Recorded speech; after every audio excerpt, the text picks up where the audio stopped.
ocean brings so much joy to me and has given me the inspiration and the strength to do what I do and to provide that joy in the form that I provide it to other people.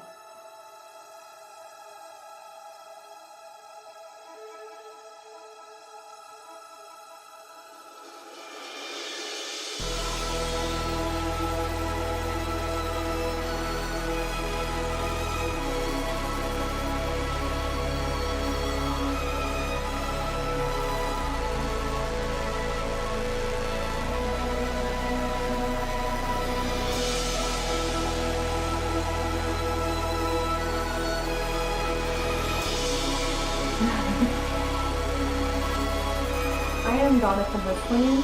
I am the founder and designer at Belle's. I opened the shop in 2007, and within a few months of opening, a friend came to visit, a local friend, my friend Tracy, and she brought me this big bag of sea glass, and she put it up on the counter and said, "This is my gift to you. You should be making jewelry with this." And I'm like, okay. And I knew what sea glass was, but I didn't, consider making jewelry with it. And I said, okay, well, let's see what we can do. Sea glass is, it's trash. It's trash. It's old glass. Back in the day, before there was plastic, things were packaged in glass. Face creams, lotions, food, everything. And glass was very abundant, and it was used everywhere. And there was a lot of glass trash. Well, coastal communities didn't necessarily, there was a time when they didn't have trash services. And coastal communities, it was really easy for them to use the ocean as their dump. It took the smell away, it took the trash away. It's unfortunate, but it was the way people did things in a lot of places, and some places they still do that. People always ask me, do you find all of your own sea glass? And I have to admit, no, I don't. I've collected a lot of sea glass in my years, and I still do. But I have actually had the luck, or what would you say, I've been blessed with creating this network of beachcombers, some of them local and some of them very far away, who bring in sea glass, send me sea glass, and the result is that I have sea glass from all over the world. I coined this term a while back, the sea glass sisterhood, and it's a hashtag we use on Instagram, I use. But it's turned into this really great collective of women who wear my jewelry and feel connected to not only each other but to the ocean. We have a sea glass sisterhood in Japan, which is really cool. I was invited to do a pop-up shop in Kamakura this April, and it was great. We connected with a lot of Japanese Betties.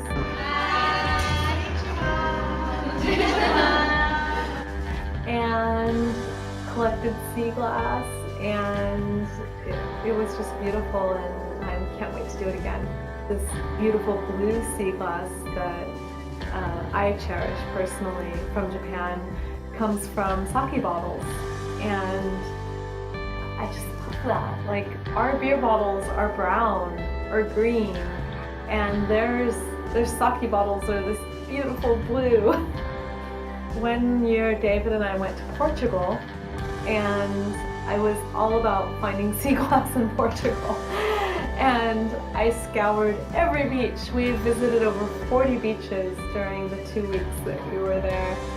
And we did find some sea glass, but not very much, because I think what happened was that the huge storms that had happened the year before, where the coastal photography had completely changed. And, you know, sometimes that brings you sea glass and sometimes it takes it away. Anytime I travel, riding waves is always a huge priority, but that doesn't always happen. And sometimes I have to decide whether this is going to be a sea glassing trip or a surf trip.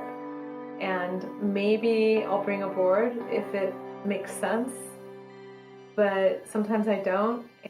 It's really interesting how sea glass has this effect on people. They love it. They love something about it, whether it be the energy of the ocean or the fact that it was something ugly that became something beautiful. But for me, creating something that brings so much joy to those who wear it is a huge honor, and I don't take it lightly. Natural disasters can bring about sea glass. Hurricanes, Hurricane Sandy. A few years down the line, there's going to be a lot of sea glass from that. The San Francisco earthquake in 1906, the great earthquake, they needed to clean up quickly. They needed to get rid of the debris. It went into the ocean. It went into the bay. And, you know, many years later, that's sea glass. That earthquake wasn't just in San Francisco. That earthquake was all over Northern California. So there was a lot of broken glass. Coca-Cola had bottling factories all along the coast. Back in the day, when they were doing deposits for the bottles, they would have the origin of the actual bottle on the bottoms.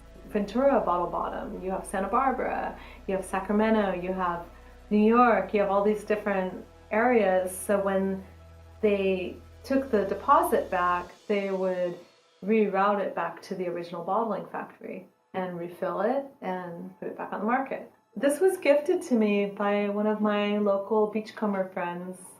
He came in one day and he said, "This is a gift for you. You need to have this." And I'm like, no, let me give you something for it. And he's like, no, I want to gift this to you. And it's my most treasured piece.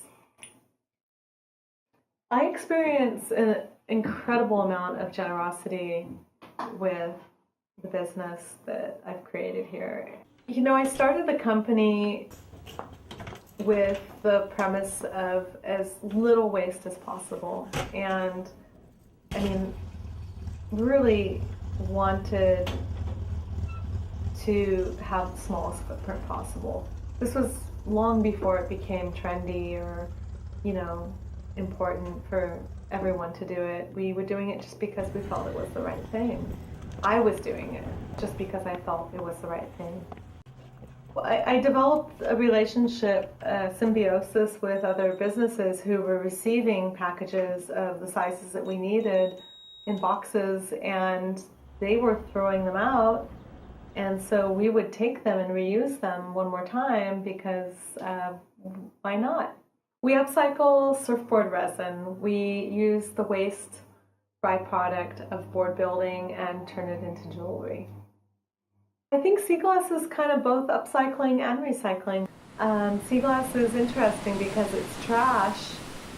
After it's been used, it becomes trash, and then somehow it ends up in the ocean, and the ocean has its time with it.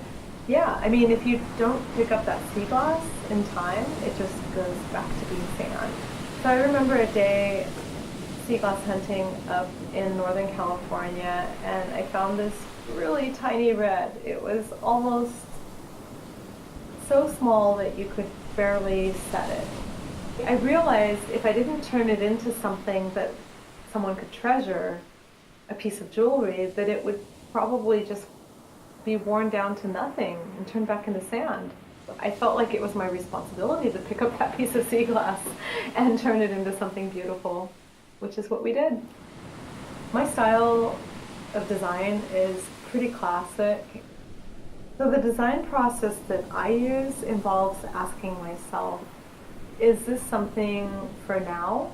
Is this something for a year? is this something for a few years, or maybe is this something for an eternity, or who knows how long? But I want people to cherish the jewelry now, but I want their kids to cherish it. I want their grandkids to cherish it. I want it to be something that people will see as iconic and never going out of style.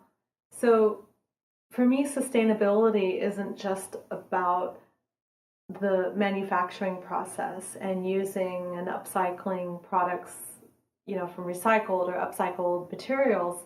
It's also about making sure that you create something that people will love, and they'll love it in 10 years, they'll love it in 20, they'll love it in 30.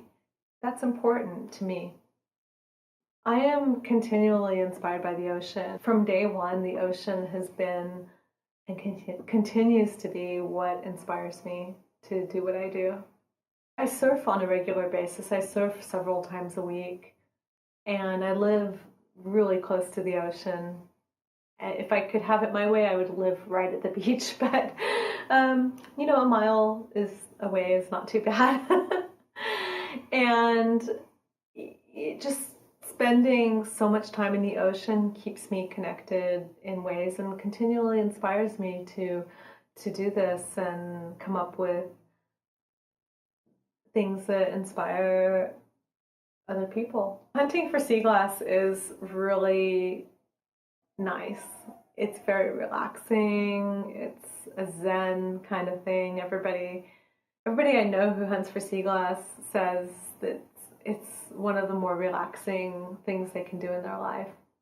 The sea glass hunting I usually do more on trips in places where I think I might have a better yield than I do here in Ventura for my time invested. That sometimes pays off, sometimes it doesn't. Sea glass needs years, sometimes decades, to become what it is, to become softened and get this gem-like quality that we desire, that what we want to set into jewelry. Different countries have different colors that reflect the glass manufacturing of that country. One example of some really amazing sea glass that is cherished by collectors and people who wear the jewelry is Seaham sea glass from England. There was a region in England where glass making was a huge industry, and it was during Victorian times, and I think it still is, I'm not sure, but this was before it became factory made and was made by hand. You would have scraps from glass that would somehow they ended up on the beach. Maybe they went down the river, maybe they chucked it over the cliff, but there were scraps and there was leftover stuff that was either broken or remnants of glass making that they didn't want to keep, and those ended up on the beach. And those pieces of glass, some of them are so gorgeous and they have layers of colors, and they're called English multis. And those are probably some of the most desirable pieces of sea glass that people can find. In the past, ships that were traveling around the world the ballast was marbles. Marbles are an amazing sea glass find. All of us are really stoked to find marbles. It depends on how active the ocean is in the littoral zone where the sea glass is tumbling, on the beach. But sea glass needs years, sometimes decades, to become what it is, to become softened and get this gem-like quality that we desire, that what we want to set into jewelry. So one day there won't be any more sea glass. The beaches will have been picked clean, right?